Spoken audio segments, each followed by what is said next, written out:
Good afternoon, everyone. Welcome to our lesson for week number 6. So, we are in our creative literary adaptations with ICT skills empowerment. So, for this particular week, we are going to discuss how and why you're going to create a literary adaptations, but with the use of your ICT skills. So we are going to empower or at least review the things that you already have learned before on how to edit and also why it's important to consider information and communications technology. So are you ready? Okay, I hope you said yes when I asked that. So let's now start. So, from our previous quarter, we have talked about anecdotes. And as far as I can remember, you also submitted to me outputs about anecdotes, which are video anecdotes of your chosen experience from your classmates who had the most memorable experience that is worth to to to be presented in a video anecdote. So, anecdotes and other literary genres that we have discussed have made it possible for us to create creative literary adaptations. However, there is still a better way of interpreting them with the use of varied multimedia formats. So we cannot hide the fact that we really have to go back to the traditional ones in order to understand what is being laid out to us from this particular moment. So right now we may have our ICT skills, but before we also considered presenting adaptations without considering those things. So we are very lucky enough that today we are going to use multimedia formats. That's why you have the choice now of how you're going to present your creative literary adaptations. So yes, what you're thinking right now is correct. You will really present a creative literary adaptations at the end of this lesson. So, let's start. We have here Paulo Coelho. So, from using the background of our author, which is the biographical approach, we need to understand who Coelho is. Okay? So, Paulo Coelho is the pride of Brazil, whose novel The Alchemist became a worldwide phenomenon and one of the best-selling books in history with 190 million copies sold and translated into 80 languages. Imagine that. He's actually a musician also and a lyricist prior to pursuing a writing career as a novelist and was able to publish 30 books, majority of them are novels. And he is also a recipient of international awards which are still about novels. So, he won the Spain's L Best International Writer in 2008, Denmark's Hans Christian Andersen Award 2007, Mexico's La Pergola's Prize 2006, and the American Wilbur Award still in the same year. So, who he really is and why are we talking about him aside from he is a very renowned person when it comes to writing novels? Actually, he's the writer of The Story of a Pencil or The Parable of the Pencil that you're going to watch right now. So, aside from that, although this is an original work of Paulo Coelho, it's I'm going to show you a video that is also a creative literary adaptations using a digital picture story. So I hope you will watch because the content is really the text that you are going to read, and this one is their creative literary adaptation. So they have used a digital picture story. So kindly watch the video. The Story of the Pencil by Paulo Coelho. A boy was watching his grandmother write a letter. At one point, he asked, "Are you writing a story about what we've done? Is it a story about me?" His grandmother stopped writing her letter and said to her grandson, "I'm writing about you, actually. But more important than the words is the pencil I'm using. I hope you will be like this pencil when you grow up." Intrigued, the boy looked at the pencil. It didn't seem very special. "But it's just like any other pencil I've ever seen." "That depends on how you look at things. It has five qualities which, if you manage to hang on them, will make you a person who is always at peace with the world. First quality: you are capable of great things, but you must never forget that there is a hand guiding your steps.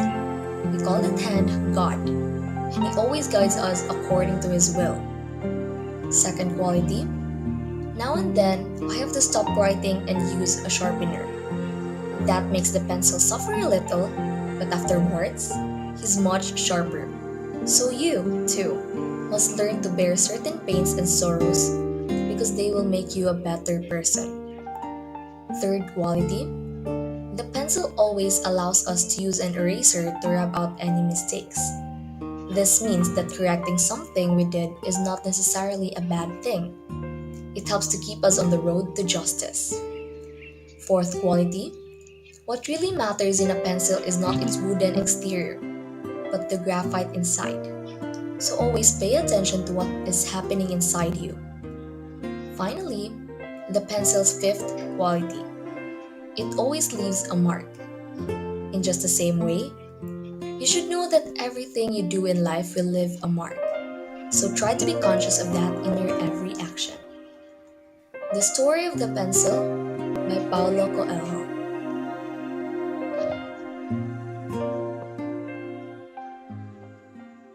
Okay, good job. So, class, as you have noticed, this group have presented their own creative literary adaptations of the story of a pencil by Paulo Coelho. And we will not delve on what the story is all about because it's up to you using the reader response approach and how you analyze the content of the text, right? Okay, so what I would just like to point out is how they made their creative literary adaptation. How they do that is they use their original GIFs, pictures, images, and illustrations. And if there are things or parts of their adaptations that are really not theirs or say borrowed, they try to put the resources at the end of the video. So just like last time I told you, if the content or the illustrations or any part of their presentation is not yours, do not own that as yours. Make sure that you're going to put, right, the owner of that one, or at least put the link of where you have got the illustrations or the images. So that's the proper way of borrowing. Okay, I hope you do that. So that's it. And I hope you have realized something after watching The Story of a Pencil by Paulo Coelho, because it has a very deep message to younger generations like you. You still have the chance to to correct the mistakes of the past generations. I hope so, and you will not do the same mistakes that the past generations have done. Well, we cannot redo the past, but you have the chance to do it. And if you ever you commit mistakes at the end, remember the fifth rule. Remember that you will always leave a mark. So whatever you do has possible consequences and it will leave there. So I hope you remind yourself that. Okay, let's now continue. The Story of the Okay, we're done. So basically, I let you watch that and I will not give you any questions. I gave you the idea of how to make a creative literary adaptations through the story of a pencil by Paulo Coelho. But that is really not the text that you're going to make an adaptation about. So we will going to do that later. So I hope you will still watch the video until the very end. So this time, let's talk about multimedia. When you say multimedia, it's multimedia. It's a combination of different medium, which is an essential avenue to transform unique adaptations of literary text, thus making learning outputs interesting and productive. So, if you are easily bored, then using multimedia and using your skills in ICT will help you make creative and unique adaptations that will take away boredom. Okay, so multimedia has its concepts. And one of the concepts is multimedia itself. So anything that is electronic, maybe application or a software, is used to teach lessons or to further educate learners on a particular topic. It is a presentation of material that uses both words and pictures in combinations of text, voice, picture, or video. That's why it's called multimedia, from the root word media and the multi at the beginning. Okay? So let's continue. Another concept of multimedia is digital storytelling. So, using interactive tools to tell a story, and it often uses a combination of multimedia venues to complete the task. That's why it's called digital storytelling. All the multimedia venues that you can use, you can utilize that to make a digital storytelling. So, digital storytelling is getting away from the traditional, so it's not just about the audio, it's about the digital tools that you can use in the internet. If that could be animation with or you make audio books, you make moving pictures, make sure that it's storytelling, then that could be digital storytelling. Okay. So others may ask me, ma'am, do we need a hard copy for digital storytelling? Well, common sense. That's why it's called digital storytelling, because we need a soft copy of that. Okay? So I will not require you to put that on a CD or what from the traditional forms. No, you just have to submit that into our cloud storage, which we practice what we know as the Google Drive. Okay? Now let's go to the second part of multimedia, which is the uses of multimedia and its formats. So one of the uses for multimedia is from audiobooks. So this is very ideal for second language learners. For example, you want to learn Mandarin. So not every school can offer that. It might be pricey, right? Or you want to be learning French. If you wanted to do that, then there are so much applications online that you can use. And it's also applicable with our literature. So learning the language through literature, you can also use audiobooks. This is very ideal for second language learners. Another one, it's not just the one us as the consumers of learning, but you can also make your own audiobooks. So make your audiobooks for second language learners or just for the sake of entertainment, then that's also possible. Another one, it's used to compare social norms in different eras, song files and music videos. Well, so like us who are music, those people who are music lovers can make use of multimedia to compare social norms in different eras. So, if you have listened to a singer who have different albums, right? So we've known so many of them, and one is also known as the music industry, Taylor Swift. So you can use multimedia to use to compare social norms in different eras using song files and music videos. And you yourselves can also make music videos and collect song files using multimedia and compare them. So it will be very easy in your part because you're good with editing. So now let's go. For the multimedia formats from various media includes, first of all, text and graphics. So you cannot omit text and graphics in multimedia. That's the very fun that's the very basic form of a media, of a medium, I mean, the text itself before the graphics. So you have to consider this because this is the most fundamental one. This is very necessary for its use for slideshows, presentations, diagrams, and infographics. So if you know PowerPoint presentations or in Canva, right? You can make use of slideshows to present.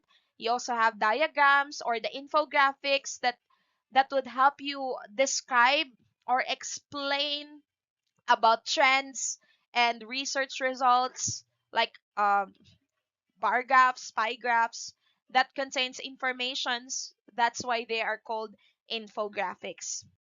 Okay, so next we have here the audio, or what we can have here for podcasts and recording. So it's very basic. I know it's familiar to you, the audio, but when it comes to your ICT skills, I think you need a reliable editing software or a site that you can clearly edit the audio for your podcasts and recordings, because based on my observations from your previous anecdotes and from your digital picture stories, when you embedded your lines for your outputs, I've noticed that I can still hear the background noise. I think you need to consider how to add flavor or to mix properly the background noise. I mean the music and your voice to delete or to omit the background noises that are so much unnecessary. But there are times that the background noise is also applicable to a particular context, but most of the time, based on my observations, they are very unnecessary. So I hope when it comes to considering the multimedia for audio, make sure that the unnecessary noise will be omitted, so that the quality of your presentation will not be forsaken. Okay, so let's continue with the video components of multimedia. So we have here the screen captures, the lecture captures, and the animation, which are the examples of video components of multimedia. So this will be very easy. It's so much familiar on yours because you have made this for the past quarters and from our lessons. Another one, other multimedia components that we have known about are blogs, vlogs. So remember, someone asked me, Mom, what's the difference of blogs and vlogs? I already reiterated that many times, that blogs are texts in a website while vlogs are blogs in a form of video. But make sure that you are listening to informative vlogs when it comes to literature. Um, I do not think that we need to consider the vlogs that made by content creators that are just for, we're not talking about pranks here or anything, okay? We are focusing with literature reasons and for language learning that could also be applicable. More importantly, we focus more with the literature. So I hope you know how to differentiate between the two. And also for the vlogs, make sure that what you're going to choose as your basis is very much informative. Okay. Next, other multimedia components are what we call webinars. So webinars are the digital or online seminars, the distance type of seminar that we do, so to learn about a skill or to learn about new knowledge or theories, um, to have a meeting that is that we can learn more about something. So that's under webinars. And there are other interactive contents, not just webinars, blogs, and blogs. When I say interactive content, you as the audience or the reader will be the ones who will also participate in the discussion. So it's not just a passive component that you just watch, you just listen, but at this point you can comment, you can raise your hand, you can give your opinion, you can express your learning, you can express your ideas. So that is what we call interactive content. Okay, so others might say, Mom, interactive content for gaming? Oh, well, that's actually possible. If you can make a game that will help you understand more about literature and connect that with our other literary genres, then that could be possible. Okay, so first and foremost, the main type of our multimedia format is the video. Its primary component is the video itself for multimedia, especially those that appear online and on television. The only thing that you have to remember with video and its history is that video are moving pictures.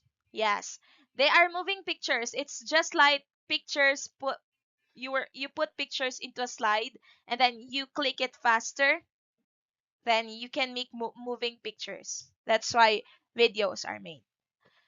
And the popular formats of videos are WMV, AVI, MPEG, and Flash. Actually, Flash is used for animation. For animation, that's Flash. The WMV, the AVI, the MPEG, actually they are the traditional ones we are still using it until now, but usually now we use MPEG and MP4 for videos. Okay, so many of the video formats are plug-ins on browsers and in mobile application to for faster loading. So I think if you are more knowledgeable about the other formats of a video, then that's it. Next is animation. So it's a form of art that most people, especially those that are in the business of producing animated movies, that's animation. So anything that looks like a caricature, that looks like an image being drawn and then it moved, then that's animation. So well, it's very most used in too, just like the Despicable Me, the Doraemon, so on and so forth, the comics that we have seen before and now they're being movies. So those are animation. So traditionally, Flash is the common platform for animation. In using this component, the interactivity of animation is enhanced. But there are so many other formats or tool that or a platform that you can use for animation. So do not think that it is only Flash, because there are so many um, platforms right now that you can use for animation. So I hope you also consider that. Okay. Okay, so I hope I was able to explain the meaning of the text as a multimedia form. So it's a combination with other media components that can make any application more user-friendly. So I would like to reiterate the importance of text, most especially if the other forms of multimedia is not working on your part. For example, just like what you had in your video anecdotes and for your digital picture story, you have included there audios that are unnecessary, those unnecessary backgrounds that you cannot handle. So, what if your audience really need to understand what's inside? Then the text would help you to explain what you really wanted to convey to your audience and to your readers. So that's how important text is. Another one, if you have chosen a text to adopt that is very complicated and the words are jargons to other people or not familiar to the general public, then what you have to do is to make text as an assistant. So, for example, there are words that are very hard to understand. Then you can put the word and put a meaning beside that, so that your readers who found it very hard to understand, then they will find a way to comprehend what you are trying to say and what you are trying to give to them. So that's it. So users of an application need to input text for the system to identify them. If you are trying to make a graphical format or a graphical presentation or a game in a form or in adapting a literary piece, so you need a text for your system UI. You needed that. Yes. For example, let the game starts, right? Or there's an option, would you say yes? Would you say no? So you need text also as the basic multimedia format. Next, text is also used to create a digital signature. So without text, such as in passwords, then your security will also have its failure. Okay? Let's now continue with the images. So digital image files are needed to create videos and animation. Yes, just like what I told you earlier. There will be no animation if images were not discovered. Because animations, videos and motion pictures itself, they were made by digital image files. A user would sooner go to a website filled with colorful photographs than one that contains only text elements. Because most of the students like us, or most people generally, well, you try to look at researches, but I have read something about that most of us are visual learners. So visual learners like us in general needed pictures to easily grasp or understand what you are trying to convey to us as your audience and as your viewer. Next, the most common format for images are JPEG and PNG because it permits editing. Again, it permits editing. The JPEG and the PNG. So you can see that when there's written like .jpg, so that's JPEG, .png. Okay? So Images are created by graphic designers using various software. We call that GIF. We also have .gif or the moving image. It's only one image but it's moving. That's why it's called .gif. Okay, let's continue with our audio. So audio are voiceovers. So I you are always doing that for your for digital picture story, video anecdotes, and for your recorded role play. So I have seen that and I have appreciated your creativity when it comes to that.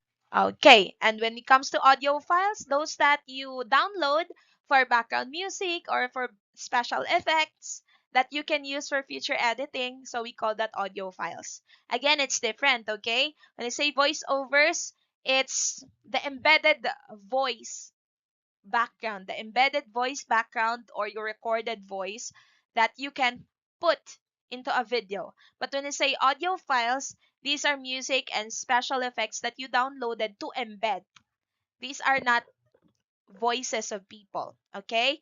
So when you say any audio in an application is designed to improve a user experience, whatever it is, if its goal is to improve your presentation, to improve the meaning that you wanted to convey, to make people understand, to add additional creativity and authenticity to your work, then it serves its purpose. Let's now continue with the characteristic of a multimedia. So for the characteristic, there are only five that you have to remember. Multimedia can be used in presentations in making them more interesting and fun. That's very basic, making it interesting. Number two, it has various viewing options such as projector or a media player and the like. So you don't need to print out. So you need more money if you wanted to print out another one. You're adding to trash, right? So for you to be more economical, then you have these viewing options. Next, you can also download the multimedia presentation or play it live. So you have choices to present that. Number four, the technology of multimedia can also be used to make the information be conveyed more easily to the user. So it's the comfort, right? And next, it has improved the learning by combining various forms of media together. So to sum it up, the characteristics of multimedia wants us viewers and wants us users to have the comfort of presenting our creativity and understanding of literature. So that is how multimedia have given us the freedom to express ourselves, to express the literature, and to preserve it. Because we have various way of saving it, we have various way of presenting it to the general public. Okay. Lastly, for the part of multimedia, we have the benefits of using this. So first, it's digital storytelling. It allows students like you to improve the knowledge about a specific subject, and it increases skills such as writing, researching, and reading. So let's be frank. If you're the type of person who you do not really like to listen to boring lectures like this, then you can have digital storytelling, right? So by just listening to voiceovers, to stories online that would help you understand the text. I've noticed that with you when we do our reading material, you were you're hesitant because if I have given you texts that are longer than 2 pages, you look like this. And you do AI. Well, there's no problem with AI, but I wanted you to understand the text, okay? But multimedia offers you a different venue, and that is for you to listen to text through a digital storytelling. So that's another benefit. So you will just listen. You can be interactive at the same time. You can do the things that you wanted to while you are listening. Okay, let's now continue with the using multimedia. So using this can improve your overall academic performance. Well, because you're more comfortable of using this and you're good at manipulating this and utilizing this, then your learning will be shown and thus it will present a good academic performance. Next, in particular, multimedia in the classroom is used for self-directed learning. That's why it's self-directed learning because it's up to you how to use this for your own growth and learning. Okay. Next, students manage their time and assess the needs to be included in their learning activities. What we're doing right now, I'm recording, you're listening to the lessons, or if you're listening to the text, if you're viewing the video to understand the text that you have to convey, that you have to make an adaptation of, then you have managed your time and assessed that. But the challenge is, are you really doing that properly? Managing your time? Or you're using your time not to use this multimedia and do other things. So that will be a different case to talk about. Okay, let's now continue. Although there are benefits, remember class that without understanding really the text itself that is given to you, although it's multimedia format or the traditional ones, then it will not serve its purpose unless you are doing your part as the receiver of the information. So I hope you do that. Okay, so now we are on the last part of our discussion. It's the information and communications technology. So ICT, we learned that as ICT, it refers to all the technology. So you just have to remember it's the broadcast media, it's the intelligent building management systems, it's the audiovisual processing, it's the transmission systems that provides information that gives us network-based controls and monitoring functions. That is ICT. And it is often alongside described with IT or information technology. So, ICT and IT, although they are similar, they serve different purposes. If ICT is for communications, IT is also for information technology, but this more delves with how to use a computer to store, receive, retrieve, transmit, and manipulate data or information. So, if ICT is for communication purposes and it has a wide range of purpose, IT is very clear with when it comes to storing, retrieving, transmitting, manipulating information. So IT system is generally an information system. It's also a communication systems or more specifically a computer system. So we need ICT skills as well as our IT skills to understand and apply a range of computer programs, software, and other applications. Well, let's try to make it easy. We need your ICT skills to edit, okay? To make creative literary adaptations. If you are not familiar, if you are not a digital native, or at least we do not require a digital native here, but we are requiring that at least you know how to copy and paste, you know how to cut and edit, you know how to delete, you know how to embed, you know how to add. So those ICT skills that you need. Another one, you should know how to use Word, Microsoft Word. You should also know how to use Excel. At least you also know how to make PowerPoint presentations because most of them are embedded and integrated with one another. So as 21st century learners, it's expected to you, yes, that you know how to manipulate computers, not just the social media, okay? I hope that you know how to use the fundamentals of your ICT skills. Social media is another thing. So please do not just delve into how to edit on TikTok, how to post in Instagram, how to post in other social networking sites. You need to hone your ICT skills. Okay? Do not just delve on the basics, but please delve and focus more with your skills. Okay, so ICT skills that we've known about is typing and encoding your document. So bringing out your best writing using MS Word or Processor. That's good. Next is manipulate numbers using Excel and generate slides for presentation. These are the very basic skills. Basic skills of ICT skills, you know how to type in your Word document. You know how to justify. You know how to center. You know how to left, to right align. You know how to control A, control V, control C. Okay? And you know how to check the grammar. Yeah, the grammar check. Well, most importantly, if it's research, it's not reliable to just believe in the grammar check, because I've noticed that in Microsoft Word, not your purpose is what? How do I say this? That's why you need a grammarian or another device to check the grammar. Well, it's another thing. So let's continue. Okay, generating slides for presentation. I hope. At this age, you know how to manipulate slides. I am really hoping. Okay.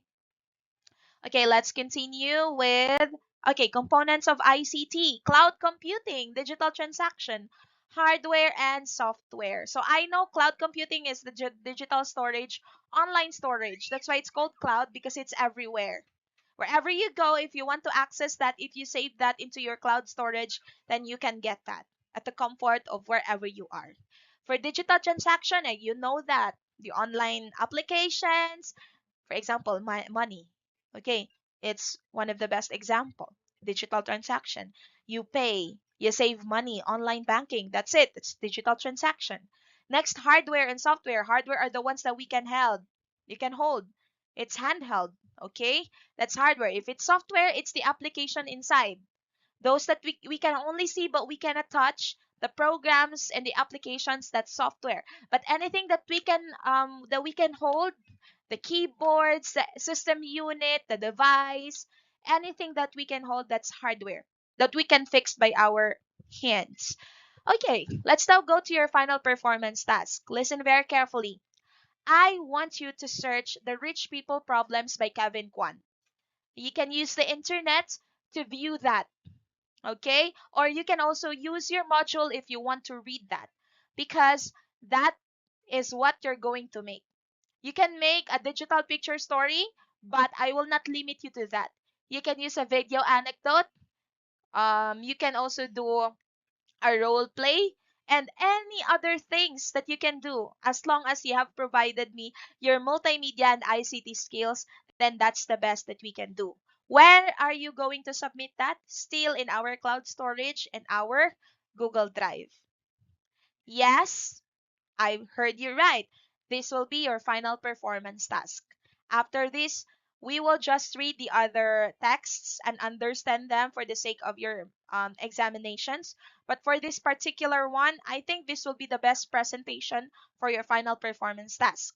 And that means this is your final chance to showcase that you have the right to pass in my subject.